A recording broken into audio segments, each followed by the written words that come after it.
Hey guys, welcome to the Hitting the Curbs podcast, episode 22. And well, we have something fun on our hands today. We're viewing a triple header of racing this week, starting off with the most exciting race, in my opinion, NASCAR at Chicago. First, let's go to qualifying. Qualifying was eventful in that two road course specialists break the top 10. One of the only Fords to break the top 10 was Jenson Button, your 2009 F1 champion, and Shane Van Gisbergen in the 91 Trackhouse, who was the fastest in practice and was able to pull the third fastest lap at the end. But then suddenly, rain struck, canceled the Xfinity race, and hope was lost until we soon got the race underway 15 minutes before NASCAR was going to decide to cancel it. So, what were you guys' thoughts on how NASCAR handled the Xfinity race? Thoughts on qualifying and the rain that, kind of, in some people's eyes, ruined the whole weekend because most fans were there to see the concerts and, the race was a bonus. So, we'll start with you, Jason. What were your thoughts on it? I was out and about this weekend, so I didn't get to see much of the Xfinity race. But when I heard that they called the Xfinity race before halfway, 2 laps early. Yeah, it kind of ticked me off. You set a standard that you have to get halfway through, then you get halfway through. That's not something that's negotiable. And I feel like NASCAR, they say due to unprecedented circumstances. It is in the rule book. It does say due to unprecedented circumstances, but the same thing can be said for, like what if a Daytona race rains and they don't want to push it, Now, I don't think they're going to do it because I think this was the only case they did it because it was a street course race, right? And it's not a permanent facility because we've seen them wait till a Wednesday to do a NASCAR race, a Wednesday afternoon. Yeah. So It's just like a legal loophole to where they can, technically they can do whatever the hell they want, but yeah, and they like to call it unprecedented circumstances. I'm telling you, we've seen rain before. It's not unprecedented to see rain. Yeah, I think the issue was that NASCAR agreed with Chicago that they would have all this like torn down on Monday and get the roads back running. So I think that's where it comes unprecedented. That, and also there was a complete hurricane that went on because that city, pretty much before that, they were experiencing drought. Yeah, it's huge drought, and then all of a sudden a hurricane basically comes in and gives a ton of rain in one weekend. Of course, when NASCAR's around, so yeah. Actually, they could have extended it to Monday. They had it in their contract where they could have. It would have had to have been agreed upon by both the city of Chicago and NASCAR, which could have happened. So, I think they're too worried again because the Cup race was not looking likely, and I think in their eyes they wanted the whole day Monday just to focus on and getting that race in. And Xfinity teams are already losing $10,000 each a day. Now, if you're like a junior motorsports, that can work for you. But if you're, a BJ McLeod, Alpha Prime Racing, who even had one of their cars miss, so luckily then they didn't lose all the cars that missed. They didn't lose. I think they made more money missing because of the delay. Funny enough, but I thought personally NASCAR should pay these Xfinity teams back because these Xfinity teams make the sport competitive, and if they start getting really, really good, we could see them at the Cup level in the future. So that's just my take. But bad for the weekend. Concerts were the chain smokers were canceled. The miscommunication between NASCAR, the fans, and the parks, the rules on lightning happened Saturday. So fans were leaving because everyone said the race was canceled, but the park's rules are that you have to leave the park for 90 minutes. And if the weather's all clear, there can't be like a future, if there's still clouds and like heavy clouds in the area, they still won't let you come back. But NASCAR rules every 30 minutes. And so just communication affected the Xfinity race as a whole. And NASCAR, if we're going to do more street races, has to, put their foot down on it and really just focus on it. Yeah, to be honest, I was pretty confused by it.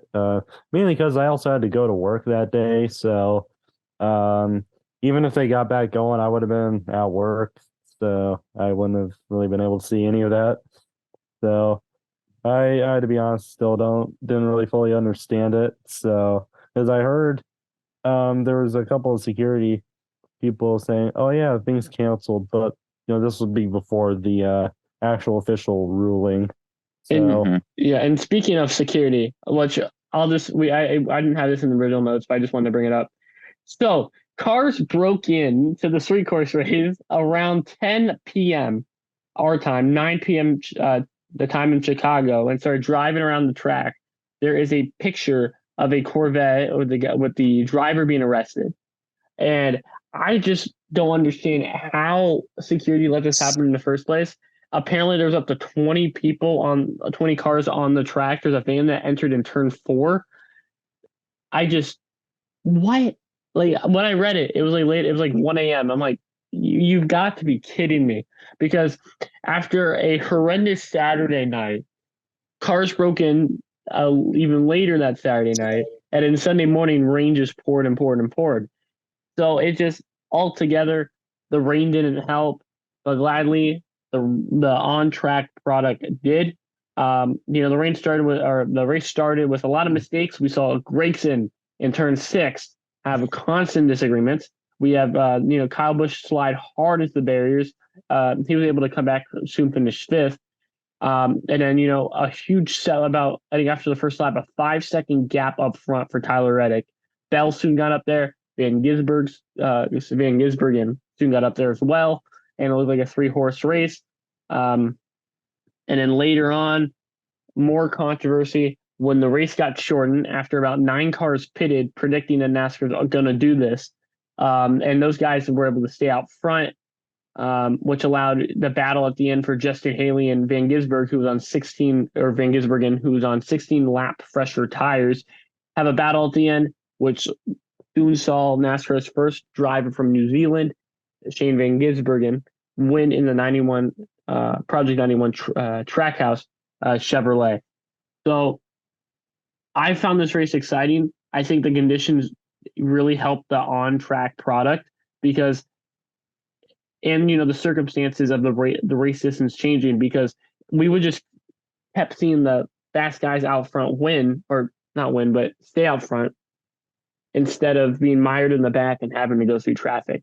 So what was kind of your guys' take on NASCAR shortening the race and, the race overall? I mean, I personally, I don't really mind them shortening the race. I understood why they did it. Yeah, it would have been way cooler if they realized they had to shorten it way earlier, just to make it more fair. But well, yeah, honestly, definitely. I didn't really mind it too much. But then again, I don't have a car running in this race, so it doesn't hurt me as much. So, yeah, in the future, I would, in another case like this, I would like to see them say that they're going to shorten the race, much earlier. Yeah, that's all I gotta say about it. They'll rain short. Yeah, I think they should have done it before they knew pit stops were going to happen. But then again, it's it really helped. Again, the on-track product. But even at the end of the race, we kept seeing wrecks and wrecks, just drivers being aggressive. We saw Truex wreck about 3 times. The Stenhouse incident with Bub Wallace, which caused the 2-lap shootout for overtime at the end. So I think overall, wherever you read, this was NBC's biggest race viewership wise since 2017 Miami Homestead. That finale, where Martin Truex Jr. eventually got crowned champion when Furniture Row was still a team, believe it or not. And then it was over 3 times the rating of the Daytona 500. The Daytona 500 had a 2.66 rating, and then I think, if I'm not mistaken, Chicago had a 9.29 rating from viewership alone. And NASCAR's the race peaked at 3 million viewers. A street course race for NASCAR, I think, had a higher peak of viewers than the Indianapolis 500, which is crazy to me. That's mental. I think like its total viewership was only like 100,000 off of the Indy 500 or something like that. Right? That's just mental, you know. I think it definitely helps having SVG racing and winning, because I think they said most of the viewership was mainly like at the finish and the celebration, and I definitely hope that they could try this street racing thing some more. Like, say if they don't do Chicagoland, if they just do the Chicagoland contract, then move to somewhere else. I mean, obviously, I don't want it to saturate the schedule, but have like a race or two that's just a street race on schedule. I think that'd be a cool thing. I really enjoyed this event, and I would like to see a couple more street races. What about you, Jason? Yeah, if you had to pick a street course, what would you pick? Well, I thought this street course race went very well. I think it was a success for NASCAR.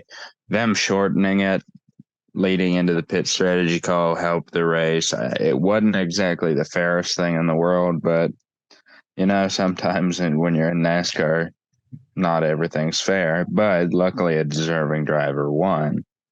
Notable performances that stood out to me this weekend, obviously Gisbergen in his first NASCAR race, becoming the first driver to do it in 60 years, winning in their debut. Justin Haley playing pit strategy right and being able to hold off guys like Chase Elliott and Kyle Larson. I mean, props to him. Kyle Busch, after going into a tire barrier, finishes fifth. A few road course guys, McDowell and Ty Gibbs, both get a top 10 this week. I also want to add that Buescher got his eighth top 10 on a road course in a row. Wow. Yeah, he is an underrated road course driver. Definitely. Yeah. Corey LaJoie ends up finishing 14th. Eric Jones 16th after being involved in that scuffle early on. Mm-hmm. AJ Allmendinger finished lower than I thought. He finishes down in 17th. Yeah, I noticed him qualifying. I think he was around 20th there. He was 10th. Really a disappointment. He qualified 10th. Oh, but 10th? He could. He wasn't there at all. Yeah. Well, again, it was the strategy because you saw like guys like Truex, Larson soon got back up there at the end, but you saw Truex, Bell, Allmendinger. I saw more Malicki than Allmendinger. Allmendinger almost led a lap. I was rooting for him. He was up to second because he stayed out. He was the last one to pit, but he was so close to leading a lap. It was just if Reddick's pit wall was further back, he would have led the lap. Jenson Button finishes 21st. I think the Jenson Button experiment in NASCAR is running out. Well, his practice and qualifying pace, but Barley, you got to remember, he was running 7th at one point. He had past cars, got up to 7th, and then again, when strategy hit, it did not go well.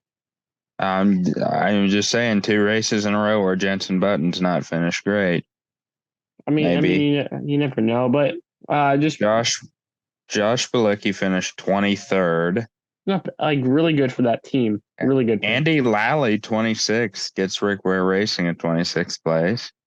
And I do want to point out that, you know, the 51 and the 15 did have different equipment for that race. The 15, whenever Button runs, it's super Haas equipment.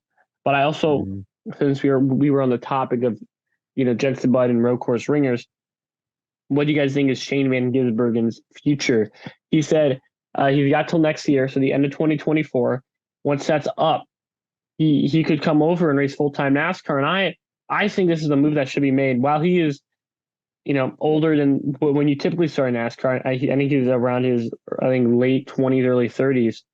But he's driven nearly anything: rallycross, GT endurance racing, V8 Australian supercars. He's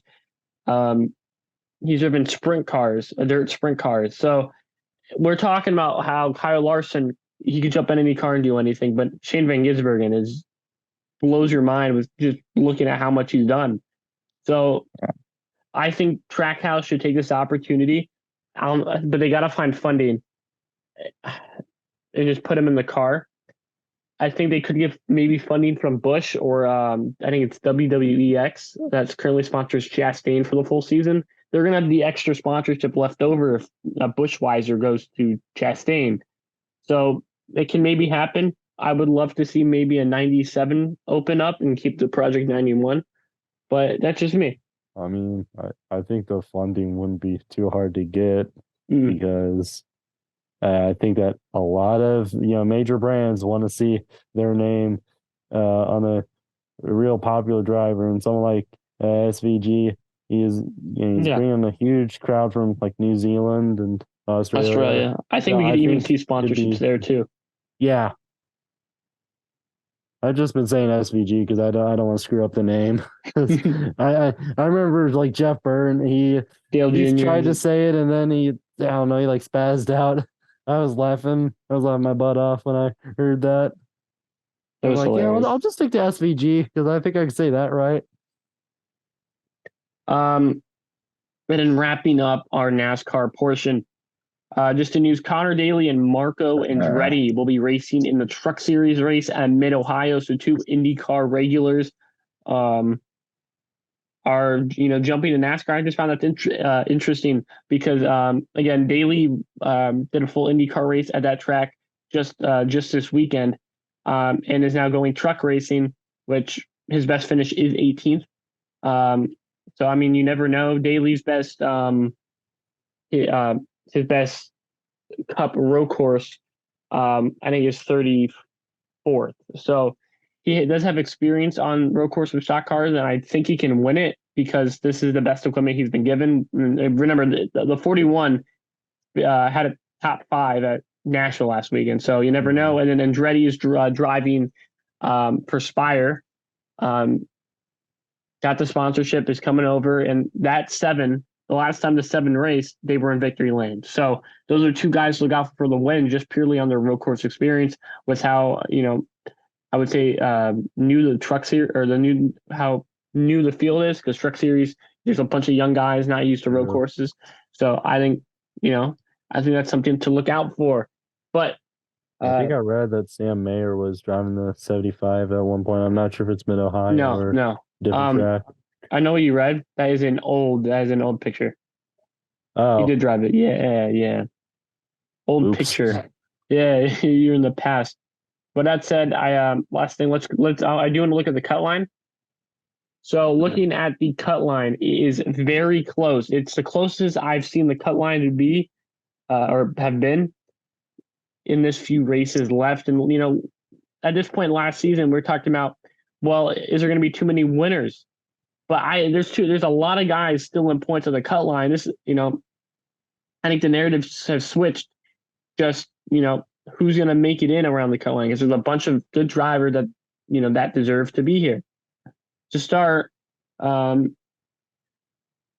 a look here, above the cut line is Ty Gibbs by 6. And then above Gibbs is Wallace, who has been flirting with the cut line as of late, by 15. Above Wallace is Keselowski by 91, Buescher by 104, and Harvick by 151. So 3 Fords having a lot of points. But again, if we have 3 new winners that aren't those 3, well, it's not going to look good for him because all 3 of them will be on the cut line. Michael McDowell, purely on points, is only minus 10. That team 2 years ago would have loved to be in the top 25 in points, but now they're might even point themselves into the playoffs, believe it or not. You have AJ Allmendinger minus 24. Justin Haley jumps up to minus 45, tied with Austin Cindric, and Bowman is 20th, minus 26. So if again, I ask this question every time we look at this cut line. If you had to choose 2 guys to go out and 2 guys to go in, who would they be? We'll start with you, Jason. Well, as I was going to say earlier, Bowman's finished dead last at the Chicago Street Course, which really hurt him in the points. Going into this week, he was 16th. He was ahead. Coming out of this week, he's not looking too hot anymore. I mean, he's still within a race, but I don't have as much faith in him. I'm going to say that Ty Gibbs is probably going to get that last spot. I think he's definitely better than Suarez and McDowell and Allmendinger, and he can be more consistent than them. He's just been unlucky though, because if you remember the string of races from Dover, he ran out of fuel running fourth. The team underestimated his fuel load. He had to come back down, ruin that finish. Talladega, he was running top 10. Yet again, he runs out of fuel. Team does not get enough fuel in, and does not work out for Ty Gibbs in the end. Kansas running top 5. This was just a 3-race streak in a row where he's running top 5. Contact with teammate Truex, sends him around, and off of a career day, ends up in the back. But again, it's still in the points, the 16th, and this is the best I've seen a Joe Gibbs rookie run. If you compare him to Eric Jones, Daniel Suarez in the past, they needed a win to get him into the playoffs, and they were always 18th, 19th. Funny enough, Eric Jones was better in points with Furniture Row driving at 77 than the 20. So you can see the talent he has, and he's been able to just stay quietly consistent to get that 16th spot. For me, I think we have new winners get in. I think Ty Gibbs, I see him winning at Indianapolis Road. That was his first top 20 that year, and maybe even Michigan, where he got his first top 10 in the Cup Series. Those two races, I think, are in Ty Gibbs' wheelhouse, and I would expect him to win there. And then Michael McDowell, I think he makes it in. So I think we see Wallace out, we see Gibbs and McDowell in. And I think that's how it's going to go. I think we're going to see Harvick and Gibbs win, and those are going to be your only two winners until the playoffs. And again, I think that's it. And then McDowell's going to point himself in. But that's me. But let's kind of wrap it up with you, David. Two guys you think could get in here. Two guys I'm thinking of getting in. I honestly think Chase Elliott might have a chance to win at a race. I mean, I think we're going to Atlanta pretty soon, and he's won there last year. I think there are a couple of good tracks for Chase Elliott. I think that there's a chance that he could still kind of win his way in. Another one I'd be looking at is, Michael McDowell. That'd be my second choice to possibly win himself in.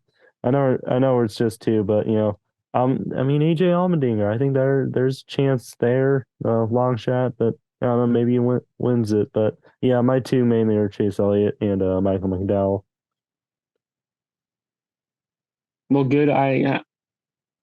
Good picks all around, and I think McDowell is the main consensus that we all have, him or Gibbs. So it's two guys, two underdog stories, and two quiet stories this season.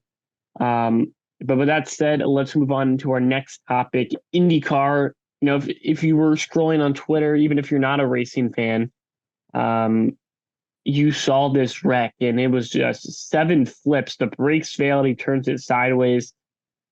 I'm glad he made it out all right. He thought he could race. He didn't get evaluated to race, which then Connor Daly filled in. Had no practice for Daly. 12th in warm-up and then 20th in the race.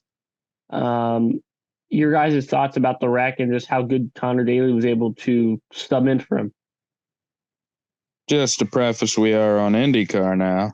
Yep, that's right. This did not happen at the Chicago Street Horse. That's what I said. Wait. I would be very scared if we managed to get a car to flip there. That's what I'm saying. This is at Mid-Ohio. Yeah.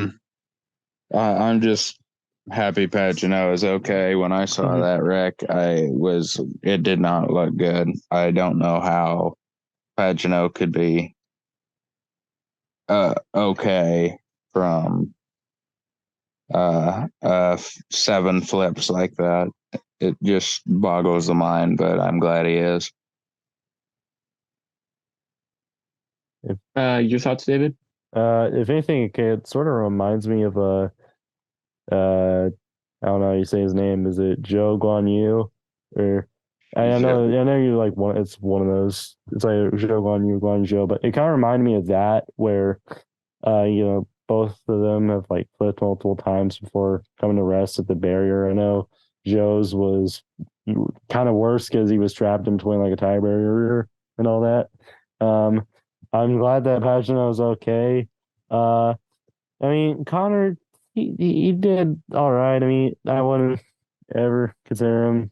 I wouldn't really consider him as much of a road course guy as he is an oval guy. So him getting a top 20, that's honestly that's kind of par for the course. He did actually beat his teammate Helio, so that's nice. Um, I mean, it's okay. I finished right next to Ryan Hunter Ray, who replaced Connor. So Yeah. I think he did pretty much where I think he ran pretty much where I think it was going to run in that 20 car. So where what was being asked of him, I think where was where he ran. yeah, I just wish he'd have more opportunities, man. Well, definitely. But the story is on Palou, 3 in a row at Mid Ohio. I made that rhyme, and it wasn't even trying. Good job. You are a rapper. Okay. But he is adding over a 100-point lead. Yes, he does have an over a 100-point lead on the next car, which is his teammate Scott Dixon in second. And I was not expecting Palou to do as well as he did because in my eyes, Palou was on a different strategy, and I didn't think that strategy was going to work, but it did. And he was able just to pull away, get out front, and stay out front. Your front row was Herta and Ryan Hunter Ray, or not Ryan Hunter Ray, sorry, Graham Rahal. And those two had issues, which kind of led Palou to have a huge gap more than he did before. And yeah, I don't know who can stop him at this point. We've been trying to go with different picks, funny enough, for our pick segment, and yet, just sticking with Palou seems to work, which for me leaves the question: is the championship fight over with Palou at 377 points, Scott Dixon at 267, and then Joseph Newgarden at 261? Your top three, is it over? Do you call it now? Well, I saw Palou just drive all the way up there that race. I was honestly surprised seeing the results for Herta and Rahal after they were running up in top 10 or the top 5 for the beginning of the race. So I was surprised to see that. But Palou has just continued to impress me. I mean, he won his first championship back in 2021, but I don't think anybody saw him as good of a driver as he's proving he is this year. I mean, yeah, I don't think it's going to take a miracle for Scott Dixon to catch up or anybody else to catch up. I think that Palou is easily on track to winning a second IndyCar title. Mm-hmm.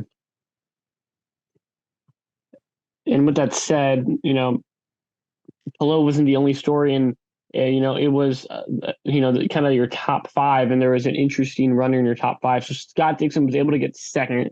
Will Power finished third, so that was your top 3. But Christian Lundgaard, a phenomenal fourth. Even David Malukas, who isn't known for his road course racing, he's kind of known as an oval specialist. He finishes 6th. And so 2 really good runs for 2 drivers that could be going to different teams next year. Christian Lundgaard, personally, what we think is going to go replace Palou in that 10. Perfect fit. I could see David Malukas, even jumping ship, going to another team, a better caliper. So maybe he goes to Chip Ganassi in 4 full-time cars. You never know. But just seeing what McLaren's doing right now and how good they've been, or how good they've not been, rather, compared to Chip Ganassi, it's just I still can't comprehend why Palou's leaving. Like, I know he wants to have a chance at F1 for McLaren, but when is he going to get that shot? Because Norris and Piastri are some very young drivers, and Piastri is only in his first year and is already showing major improvement. You're talking about him going to McLaren and IndyCar, correct? Yes, I just can't, Well, they're not doing horrible. I mean, Pato is 5th, Rossi is 8th, Rosenquist has fallen out of the top 10 in points, but I'm not sure by how much. But the McLaren guys are not doing bad. With Palou on their team, they could definitely do better. They could definitely improve. Yes. I see what you mean. Like having Palou would be a huge improvement. Definitely. But having Palou and Award on the same team, the two guys that were battling for the championship when Palou won his first one just a couple of years ago, I think it will be the best duo on the grid. I know Palou is teammates with Dixon, but Award and Palou just sound like an amazing duo. But Chip Ganassi is 1st, 2nd, and 4th in points. And just to remind you, Marcus Ericsson is 17th, not even on a full-time schedule. So Chip Ganassi is clearly the best team right now.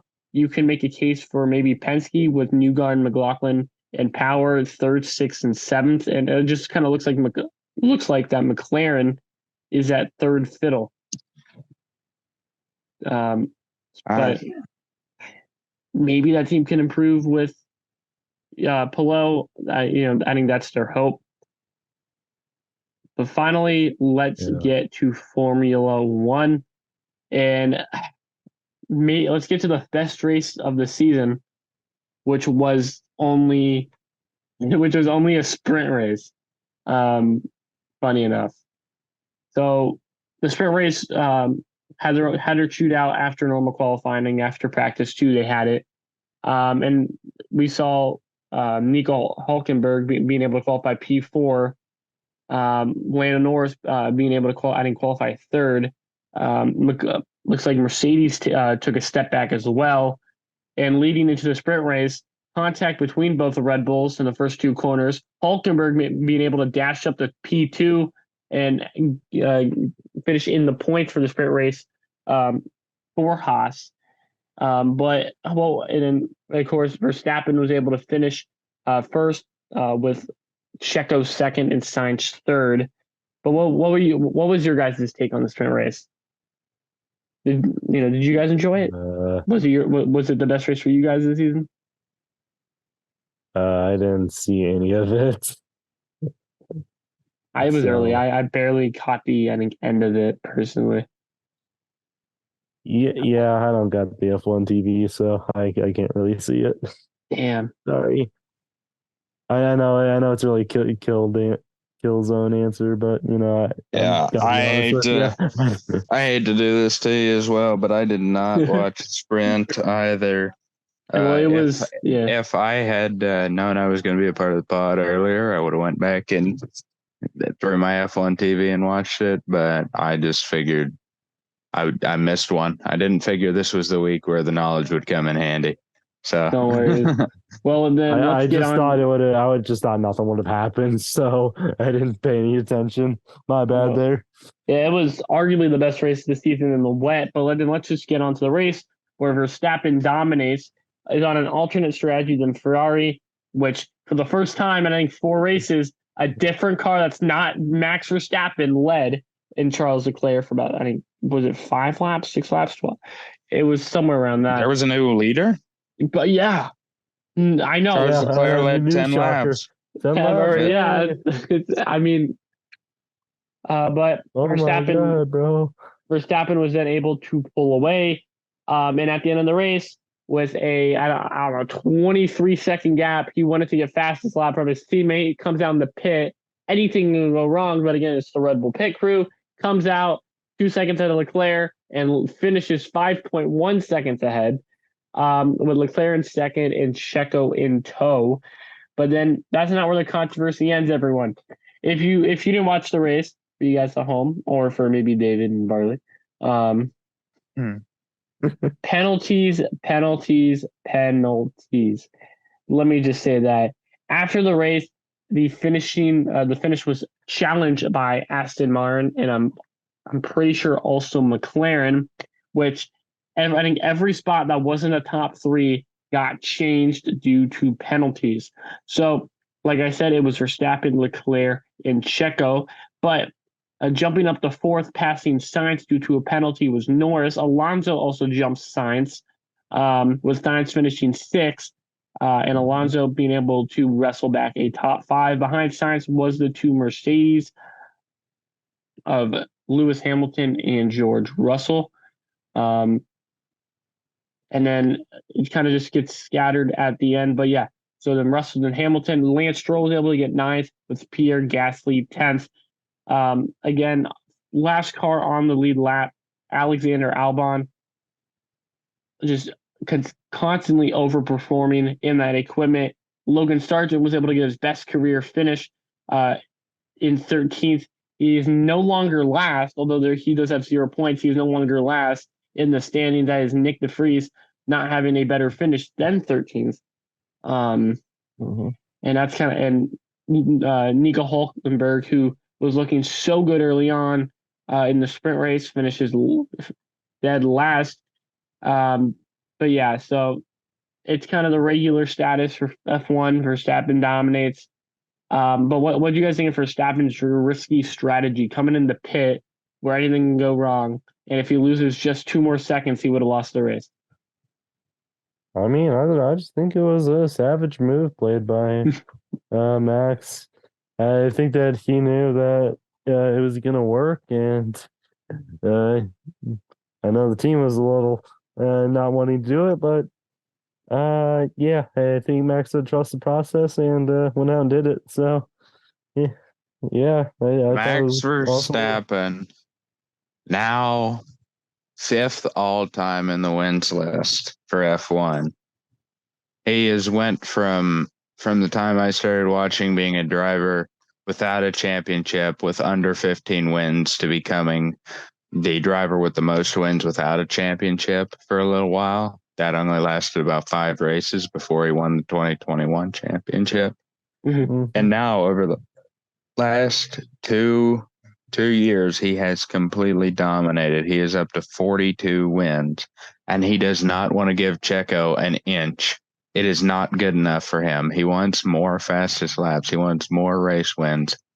He is not done, and that should scare the hell out of the competition, because Max is not stopping here. Now let's go on to the schedule changes.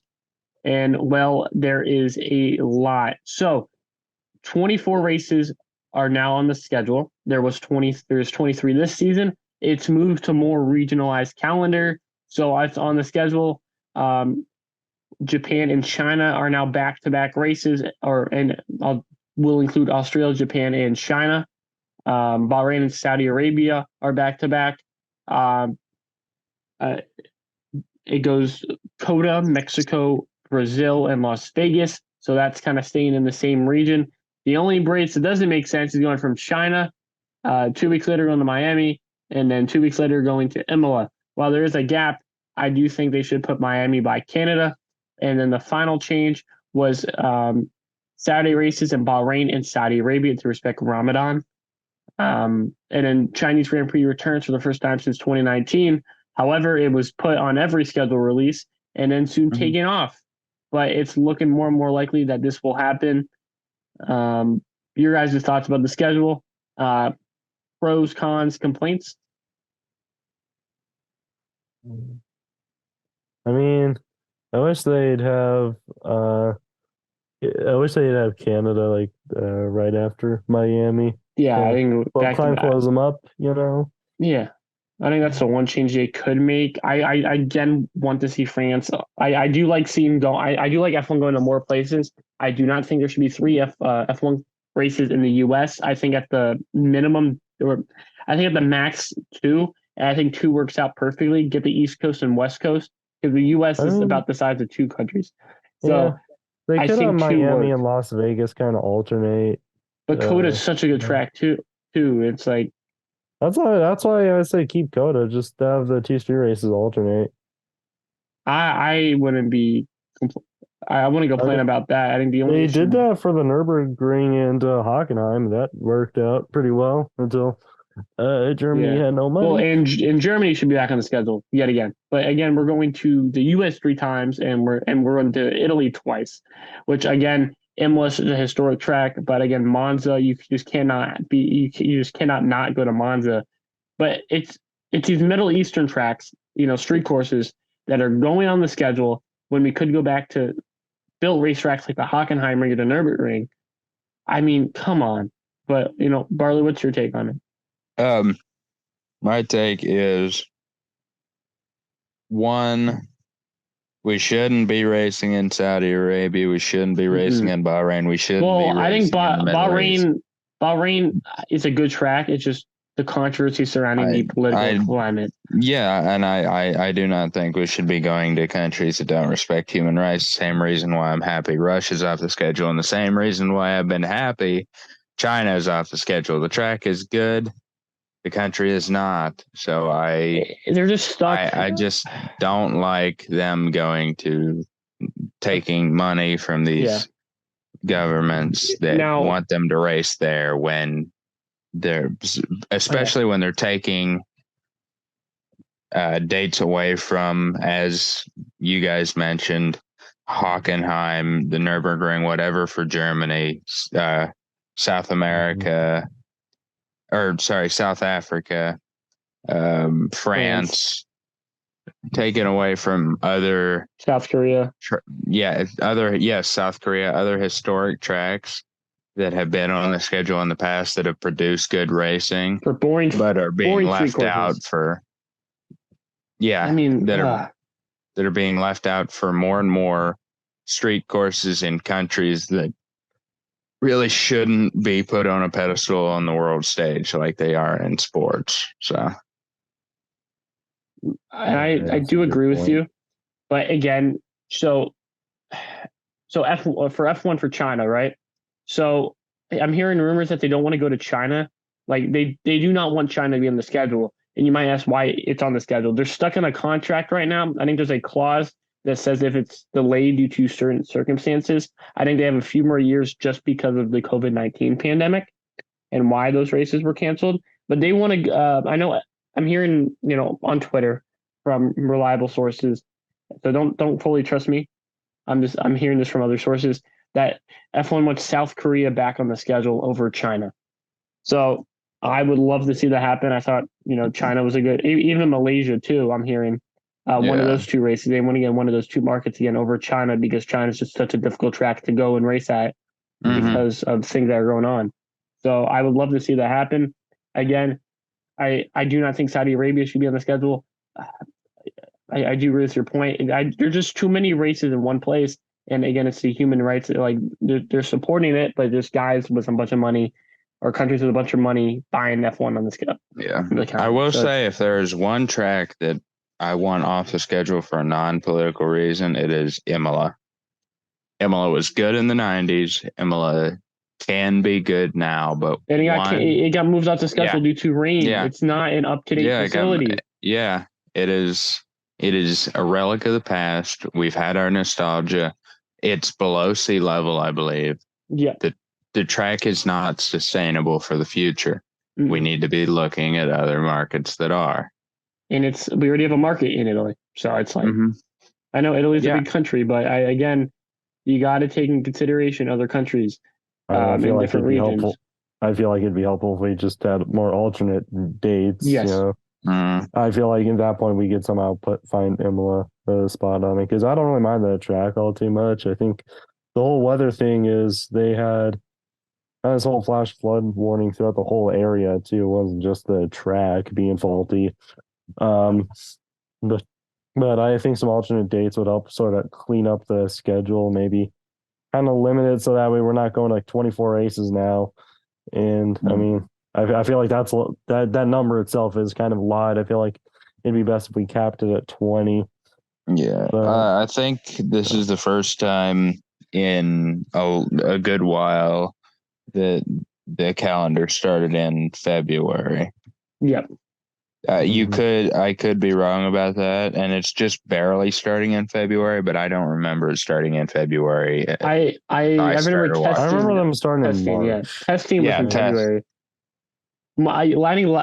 This year it was March 1st, but again, I think due to the date shifting back to like Saturdays, I think that's the issue, and I think they moved it 1 week back due to the addition of Qatar.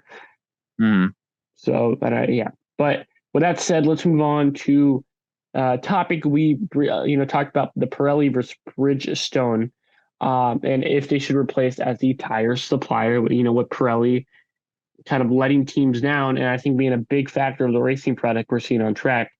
But the FIA announced in March that it would invite new manufacturers to apply a contract from 2025 to 2027, a 3-year contract. Since Pirelli's been F1's tire dealer since 2011. Bridgestone did apply teams with tires from 1997 to 2010.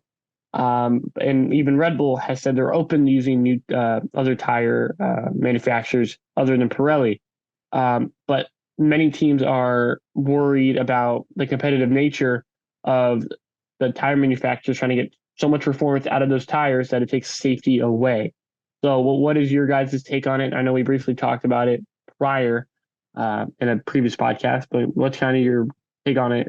Should Bridgestone join F1, and should we allow Pirelli and Bridgestone to compete against each other in F1? No, tire wars are not good for anyone. I mean, it speeds up production of the tires. It lowers quality of the tires. If they allow Bridgestone to come in, Bridgestone should be the only tire supplier in F1. Yeah, my opinion doesn't change from last time we mentioned this too. I don't really want a dang tire war, man. I don't think anyone does. I mean, it's too dangerous. Some people do, and I guess that's just because they want more entertainment or whatever. But I mean, I would be open to it. I would be open to it in NASCAR at this point, but I would not be open to it for an open wheel series. There's too much at risk. I feel like in NASCAR, it would just have to be like 2 compounds that Goodyear's making. Like a softer one and a harder one. Oh wait, IndyCar already does that. I don't think it could work in NASCAR because NASCAR is about parity, and they built the next gen to make the teams more equal. So if we had another tire, another tire manufacturer, it's not going to be equal no longer. But again, I think it could make it interesting. But again, you never know. That's a discussion for a different time. Yeah. But finally, let's talk about F1 points. And I'll be honest, I don't think we'll be on this subject a while because, it's just like IndyCar, but on steroids. Max Verstappen still is leading the points, believe it or not. That's the only 2 words you gotta say there for the points. Yeah, 229 over Sergio Perez is 148. And so I think by next race, there's a possibility that he could be 100 points ahead of Sergio Perez. Third is still Fernando Alonso at 131. Then is Hamilton, Sainz, Leclerc. Russell fell down 2 spots due to both Ferraris. Lance Stroll is sitting at a comfortable 8th with 44 points. That team, with the upgrades, is believing that they can make a stride to get further up in points and past the Ferraris. Esteban Ocon has 31 points. Lando Norris, with his phenomenal fourth place finish and good sprint finish, jumps to the top 10 in points with new upgrades on that McLaren, with Piastri having the same upgrades at Silverstone. So you best believe that we could see more points out of Oscar Piastri. But that's your top 10 for constructors. Constructors is probably going to be the best battle all season, just purely off the second place alone. Red Bull Racing has a 377-point leading. Mercedes is 178 and only 3 points back is Aston Martin, with Ferrari starting to catch up 154. So between second and fourth, it is a 24-point battle for constructors, and between second and third, it's only 3 points. So your thoughts about these battles, and who who do you guys think we will see win these battles and be up front more? Starting with drivers. Just before we get into that, I just looked into it, did a little bit of research. Last time the F1 season, the last time like actual race activity started in February was 1992. So for the first time in 30 years, the season will start in February. Really? Yes. Wow. I'm trying to throwback or something. Well, the only reason this is happening is because leap year. Yeah, even if it wasn't a leap year, it would still be on. Oh yeah, you're right. But yeah, February doesn't change. February doesn't change, no. But as I was saying, your guys' thoughts about both these battles and drivers and constructors. Starting with drivers, who do you end the season? Who's your top 5? It's currently Verstappen, Perez, Alonso, Hamilton, and Sainz. But what will it end like? Go ahead, David. Verstappen. I want to say, yeah, really. No, surpriser, huh? For second, I'm thinking honestly, Perez kind of drops it. I think Hamilton might actually get up there. Ooh, okay. Then it'd be Hamilton. Then maybe Sainz and so Alonso's Perez. is plummeting there. With Perez and Alonso. Yeah, I don't see.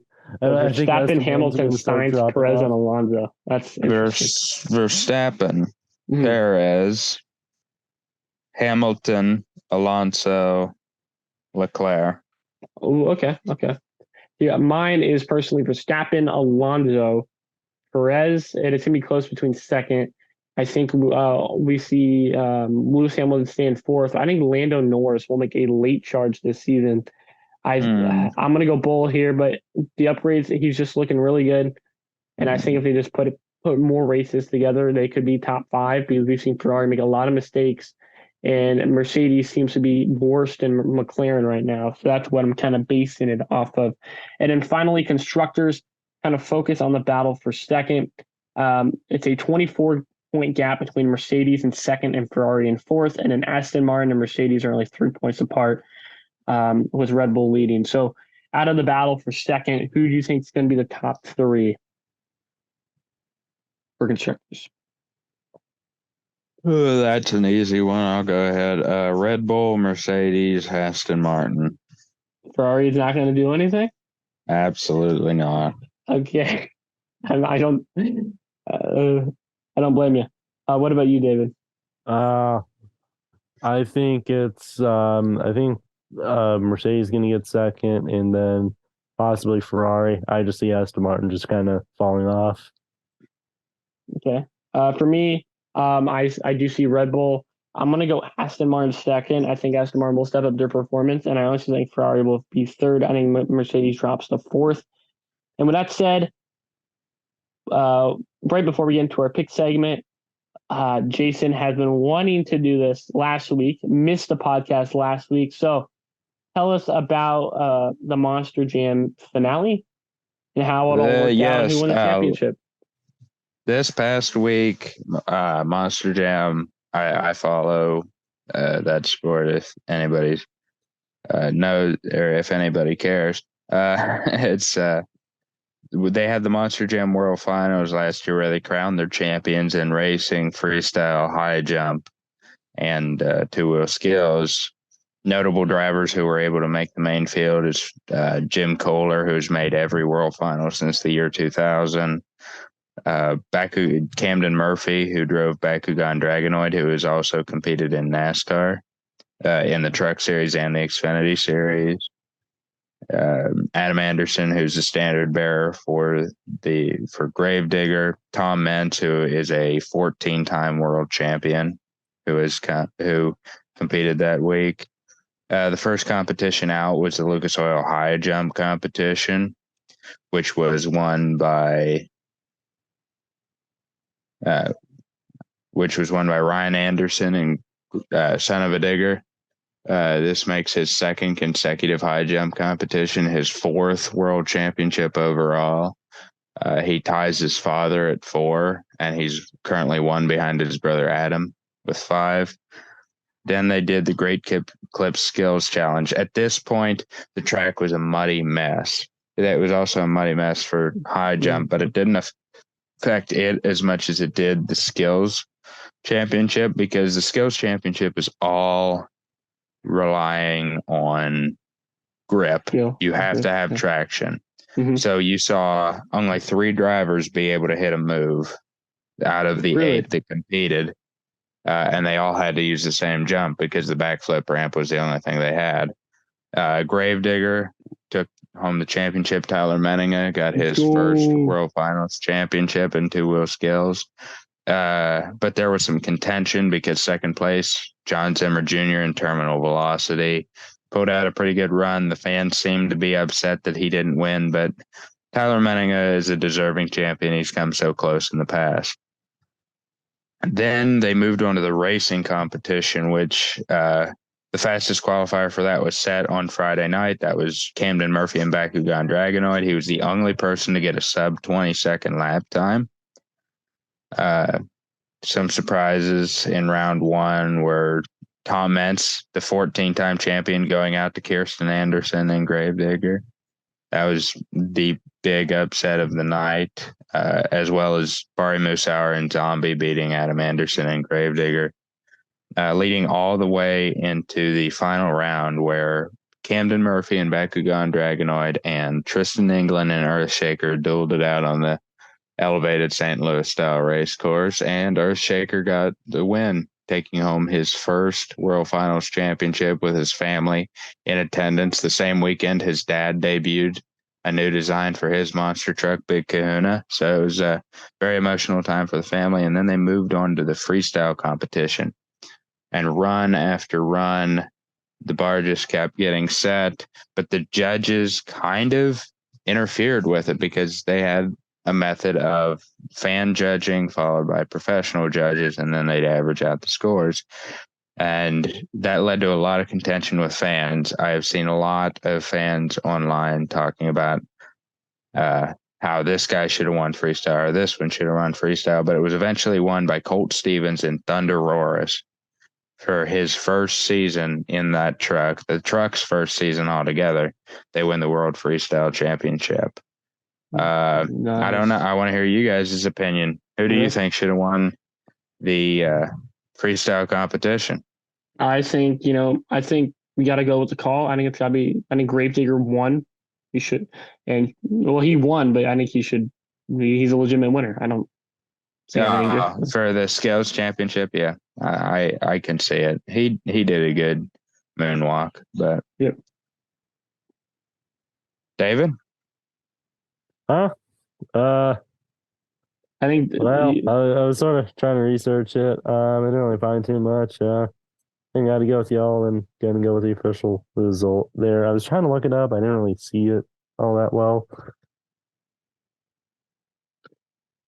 Well, no worries about that. But let's get on to our picks. So let's start with F1. They are at Silverstone this week. And a lot of new schemes by Aston Martin, Williams. It's getting the hype to start happening. It's the 800th race for Williams, but this race will be on ESPN for all you American viewers, and will be Sunday, July 9th. It'll be 59 laps. This will be the 78th running around this 3.66, 5.8 kilometer circuit.